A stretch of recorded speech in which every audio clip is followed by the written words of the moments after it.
டேய் தம்பி, வேலைக்கு ஏதாவது ஆளுங்க சேர்த்து விடுறா. சேர்த்து விடுறேண்ணா, நான் வந்து போறதே பெரிய விஷயமா இருக்கு. இதுல எங்க இருந்து இன்னொருத்தனை சேர்த்து விடுறது? டேய் இப்போதைக்கு ஒரு ஆஃபர் இருக்குன்னு சொல்லி விடா. ஜாப் ஆஃபர் இருக்கு, சம்பளம் வந்து 25,000 அப்படின்னு சொல்லி வை. எது 25,000? என்ன, நான் முன்னாடி இருந்து வேலை பாக்குறேன், எனக்கே 18,000 தான் கொடுக்குறேன். இதுல புதுசா வரனுக்கு 25,000 கொடுப்பீங்களா? அப்ப நான் என்ன கேன போயலாம்? டேய் இப்படி சொல்லி உள்ள அழைச்சிட்டு வந்துரு. உள்ள வந்ததுக்கு அப்புறம் இத்தனை வருஷம் வேலை பார்த்தா இவ்வளவு சம்பளம் அப்படின்னு சொல்லிப்போம். அது சரி, இதெல்லாம் ஒரு வேலை, இதுல போய் வேற சொல்லணுமா? டேய் போய்லாம் சொல்லணும் கூட தேவையில்ல, போன்ல சொன்னா கூட போதும். சரி, நேத்தி வந்தலோட கணக்கெல்லாம் ஏத்தியாச்சா? இல்ல, ஏத்தணும். ஏன்டா இவ்வளவு நேரம் ஏத்தாம என்ன பண்ற?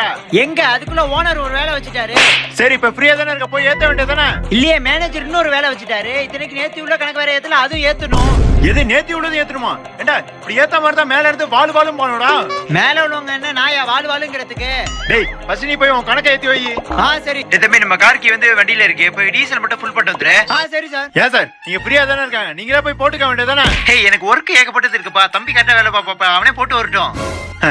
வேலைக்கு ஆளை சேர்த்து விடுறாங்கன்னா கேட்டு தொலைய மாட்டேங்கிறான். டேய் நீ என்ன பண்ற? புதுசா வேலைக்கு ஆளை சேர்த்து விடுறோம், 45,000 சம்பளம் சொல்லி விடா. இது 45,000? காசு பணம் கொட்டு மணி